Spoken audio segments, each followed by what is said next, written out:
Hello అండి, నా పేరు వైష్ణవి. నేను షిరిన్ శ్రీరామ్ సార్తో ప్రేమించొద్దు అనే ఫిలింకి అసిస్టెంట్ డైరెక్టర్గా వర్క్ చేశాను అనమాట. సో స్టార్టింగ్లో ఈ ఫిలింకి మేము 60 సీన్స్ అనేది రాసాము. మనం కొత్త ప్రొడక్షన్ హౌస్ని మీట్ అవ్వబోతున్నాము. వాళ్ళకి గీతా ఆర్ట్స్ నుంచి టైఅప్ అయి ఉందని చెప్పారు. తర్వాత తెలిసింది ఏంటంటే అది అమృత ప్రొడక్షన్స్ అనమాట. సంపూర్ణేష్ బాబుని కూడా కలిసాను. దిస్ ఇస్ ద ఫోటో అనమాట. ఆ రూమ్లో ఆ 60 సీన్స్ కాస్త 116 సీన్స్ అయ్యాయి అనమాట. ఆ 116 సీన్స్ కూడా నేనే నా ఓన్ హ్యాండ్స్తో మార్కర్ బోర్డ్ పైన రాశాను. ఇది వెనకాల సీన్స్ అనమాట. ఏమైనా స్పెల్లింగ్ మిస్టేక్స్ ఉన్నాయా, ఎనీథింగ్ అంటే డ్రాఫ్టింగ్ అనేది నేనే చేశాను అక్కడ. సపరేట్ అయ్యాక మేము ప్రేమించొద్దు, తెలిసి తెలియని వయసులో ప్రేమించొద్దు అనే టైటిల్తోని మళ్ళీ రీనేమ్ చేశామన్నమాట. సో ఒకరోజు ఏమైంది అంటే నేను బేబీ మూవీ పోస్టర్ అనేది చూశాను. సో వెళ్ళాను.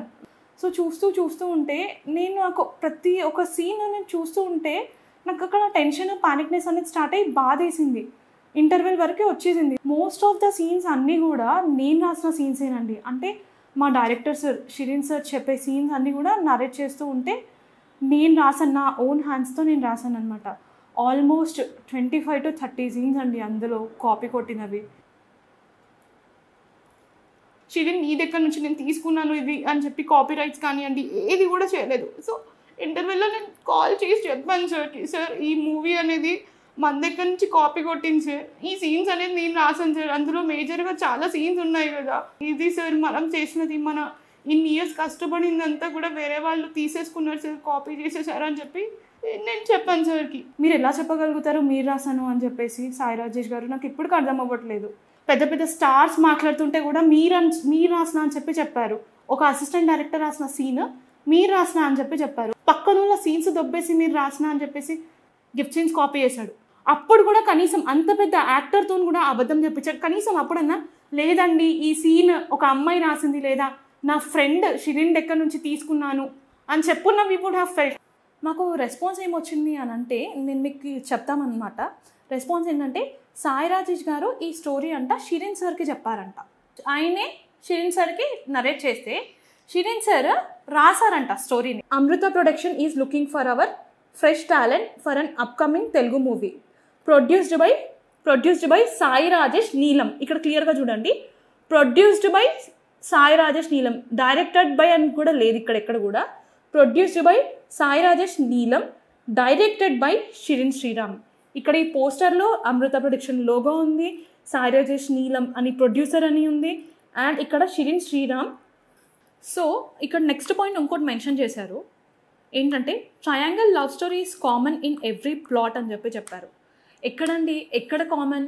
ఓకే, నార్మల్గా ట్రయాంగిల్ లవ్ స్టోరీ కామన్ నేను చెప్తాను, కానీ ఒక బస్తీ అమ్మాయి సైమల్టేనియస్గా ఒక బస్తీ అబ్బాయిని అండ్ ఒక రిచ్ అబ్బాయిని లవ్ చేసినట్టు ఏ స్టోరీ ఉందండి? ఏ మూవీలో ఉంది? ఏ ప్లాట్లో ఉంది? ఒకసారి చూపించండి మాకు. మేము ఇంత అమ్మాయిని ట్రెడిషనల్గా నీట్గా చూపిస్తే వీళ్ళేమో ఒక అమ్మాయిని ఇంత బ్యాడ్గా చూపించారండి. యూ కెన్ సీ పోస్టర్ అనేది ఎంత వరస్ట్గా ఉందంటే. సో ఫైనల్గా నేను ఏం చెప్పాలనుకుంటున్నానంటే నేను నా కెరీర్లో ఎన్నో రకాల కాపీస్ని చూసానండి. అంటే వేరే లాంగ్వేజెస్లో డబ్ చేసినవి, రీమేక్ చేసినవి, హాలీవుడ్ నుంచి కాపీ కొట్టిన సీన్స్ని ఎన్నో చూసాను. కానీ ఇక్కడ విచిత్రంగా ఏంటంటే, విచిత్రం అనుకోవాలో లేకపోతే వెర్రితనం అనుకోవాలో నాకు తెలీదు, పక్క డైరెక్టర్స్ అసిస్టెంట్స్, అంటే మన అసిస్టెంట్స్ కూడా కాదు, పక్క డైరెక్టర్ అసిస్టెంట్స్ దగ్గర నుంచి సీన్స్ కాపీ కొట్టి మన మూవీలో వేసుకోవడం అనేది చాలా వరస్ట్ అండ్ చాలా చెత్త. మీరు చాలా గ్రేట్ అండి. Thank you. నా పేరు రవికిరణ్ రాజు. నేను ఒక aspiring film maker, writer, producer. So ఈరోజు మీ ముందుకు నేను ఎందుకు వచ్చానంటే ఈ మన బేబీ సినిమా గురించి, ఆ ఇష్యూ గురించి, అది సాయి రాజేష్ నిజంగా తానే రాశాడా, అది నిజమా కాదా అనే దాని గురించి నేను మాట్లాడడానికి మీ ముందుకు వచ్చాను. సో సాయి రాజేష్ అనే ఈ పర్సన్ నాకు తెలిసినప్పుడు ఫిలిం అనే లాంగ్వేజ్లో, ఫిలిం అనే హిస్టరీలో ఏబిసిడికి ఏ కూడా పలకలేని స్టేజ్లో మా దగ్గరకు వచ్చినప్పుడు కరుణించి జాలి చూపెట్టి, ఏది మన ఎర్ర బస్ ఎక్కి చాలామంది ఇట్లా రోడ్డు పైన అనాథలు ఇట్లా చదువు లేకుండా తిరిగిపోతే అరే బాబు తిండి పెట్టి ఏదో ఒకటి నేర్పిస్తారు కదా, అట్లా షిరిన్ అనే ఒక మహానుభావుడు సాయి రాజేష్కి ఇచ్చిన దాన ధర్మం ఏంటంటే ఒక టీజర్ డైరెక్ట్ చేసి హృదయకాలయం అనే ఒక సినిమాకి అతనికి కెమెరా తెలియదు, సాయి రాజేష్ కెమెరా అంటే తెలియదు, డైరెక్షన్ అంటే తెలియదు, రైటింగ్ అంటే ఏమీ తెలియదు. అతనికి తెలిసింది ఏంటంటే ఈ రంగుల ప్రపంచంలో ఉండాలి, అందరి చేత పొగడతలు అతనికి కావాలి, ఎలాగైనా సరే గెలవాలి అనే ఒక మైండ్ సెట్, ఒక నెగిటివ్ థాట్స్తో ఒక రాంగ్ వేలో, ఒక రాంగ్ డైరెక్షన్లో అతను ఫిల్మ్ ఇండస్ట్రీకి ఎంటర్ అయ్యాడు. సో అట్లాంటి క్యాండిడేట్కి షిరీన్ అనే ఒక గురువు లైఫ్ ఇచ్చాడు. హృదయకాలయం అనే సినిమాకి అతనికి డైరెక్షన్ రావట్లేదు, ఏం చేయాలో అర్థం కావట్లేదు, అందరికీ చెప్పేసుకున్నాడు ఇది నా సినిమా అని. షిరీన్ అప్పుడు శ్రీరామ్ దగ్గర ఉన్న కథను దొంగలించి అమాయకులైన బేబీ సినిమాలో నటించిన యాక్టర్లకి అది తన కథనే అని చెప్పి నమ్మించి యాక్టింగ్ చేయించి ఆ సినిమాని విడుదల చేశాడు. అంటే అతనే తప్పు చేశాడు, అతనే ఒక క్రైమ్ చేశాడు. ఆ క్రైమ్ అతను చేసి ఆ యాక్టర్లకి, మ్యూజిక్ డైరెక్టర్లకి, సినిమాటోగ్రాఫీ వీళ్ళందరికీ పంచిపెట్టాడు. షిరీన్ని క్షమించు అని ఒక్క మాట అడిగుంటే షిరీన్ అంత మంచివాడు. అతని పేరులోనే శ్రీరాముడు ఉంది. శ్రీరాముడు ఎంత కామో ఇతను కూడా అంతే కామ్. ఇలా అరే పోరా, ఇది నాకు ఒక తుచ్చం, దీన్ని వదిలేస్తా, ఇట్లాంటి నేను 100 కథలు రాసుకొని తీసుకోగల కెపాసిటీ ఉన్న షార్ట్ కట్లో వచ్చే విజయం, సక్సెస్ ఏది నిలబడదు. సో ఇందాక చెప్పినట్టు క్షమించు అని ఒక్క మాట అనలేదు కాబట్టి ఇప్పుడు మేము ఇవన్నీ చేయాల్సి వస్తుంది. కలర్ ఫోటోకి నేషనల్ అవార్డు వచ్చింది అని నేను విన్నాను, అని నమ్ముతున్నాను కూడా. ఇప్పుడు అంత పెద్ద అవార్డు వచ్చి నేషన్ మొత్తం నీకు రెస్పెక్ట్తో సత్కరించి నీ స్కిల్ని అప్రిషియేట్ చేసిన తర్వాత ఒక కథ కొట్టేయాల్సిన అవసరం నీకేముంది? మీరు సాయి రాజేష్ బాగుండాలి అని కోరుకోవడంలో తప్పు లేదు, కానీ మీరందరూ నిజంగా సాయి రాజేష్ని ఇష్టపడే వ్యక్తులైతే, అతని బాగుకోరే వ్యక్తులైతే మీరు ఒక్కసారి పడుకునే ముందు మీరందరూ అతనికి కాల్ చేసి, మీరు నిద్రపోయే ముందు ఒక్కసారి ప్రశాంతంగా నిద్ర పట్టాలంటే సాయి రాజేష్కి కాల్ చేసి, అరే నిజంగా ఒరే సాయిగా కథ నువ్వు షిరీన్కి చెప్పావా, షిరీన్ నీకు చెప్పాడా అని ఒక్కసారి మీ గుండె మీద చెయ్యేసుకొని సాయి రాజేష్ని ఒట్టేసి చెప్పమని మీరు అందరూ ఒక్కసారి రిక్వెస్ట్ చేస్తున్నా. అతన్ని మోసం చేసి నువ్వు బాగుపడలేవు. ప్రేమించొద్దు అనే ఒక ఒరిజినల్ కథ ఎలా పుట్టింది, ఆ ఒరిజినల్ కథని ఎలా దొంగలించి బేబీ అనే సినిమా తీశారు.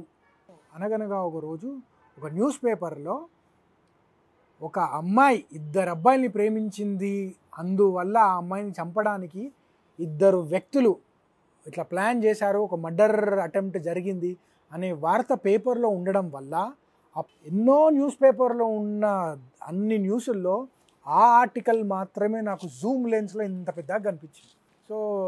So Shireen was the guy who decided ఈ అమ్మాయి ఒక స్కూల్ అమ్మాయి. కింద ఒక అసిస్టెంట్ డైరెక్టర్ కూడా ఉంది.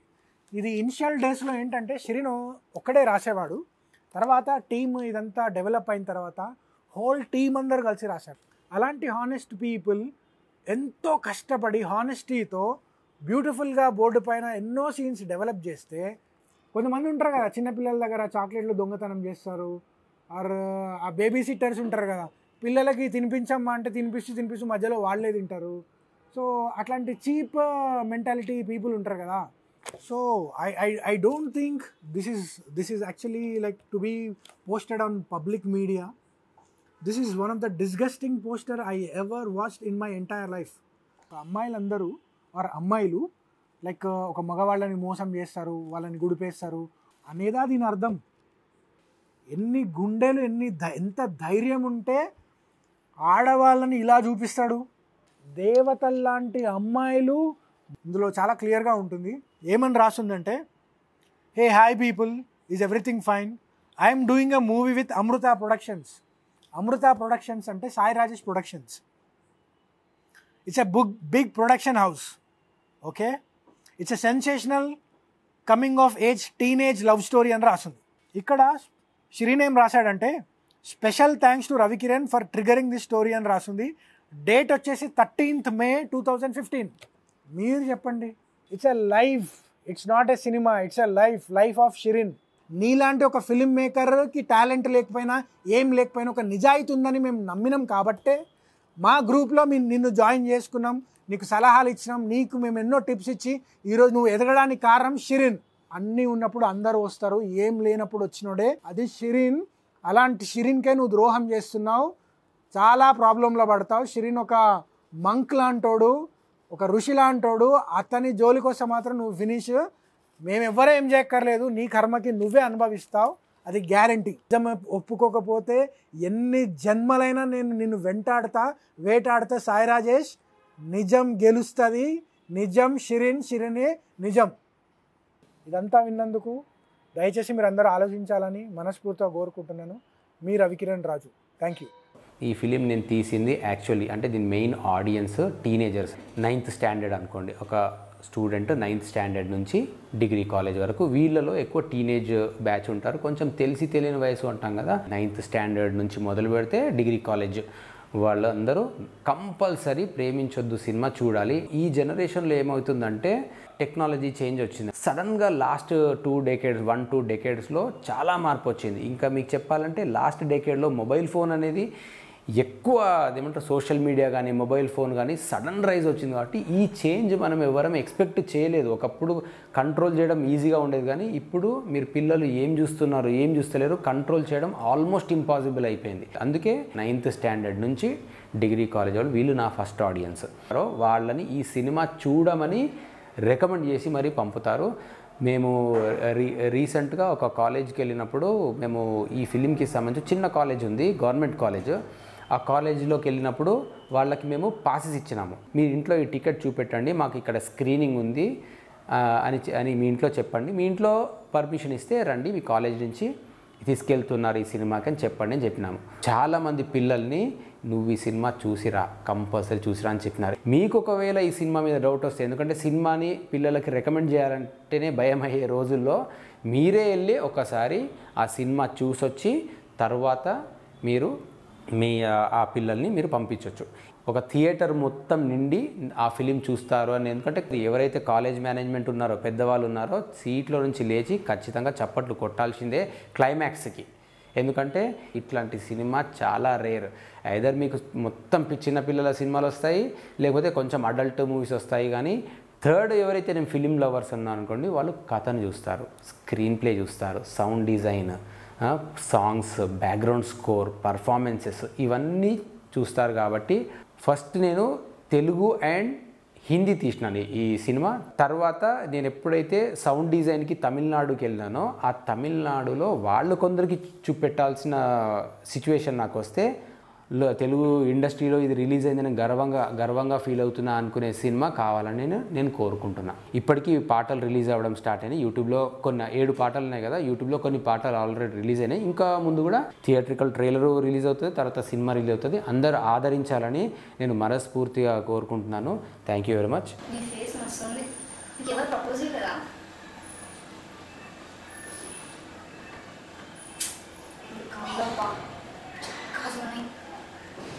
చెప్పలే వస్తున్నప్ప హీరోలకు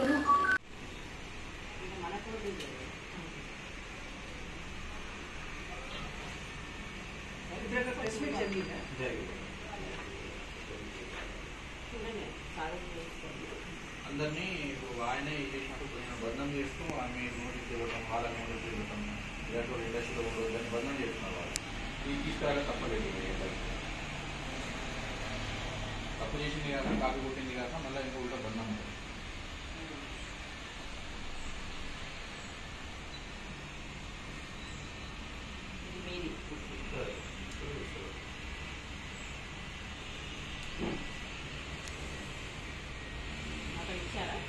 అక్కడ ఇచ్చాము.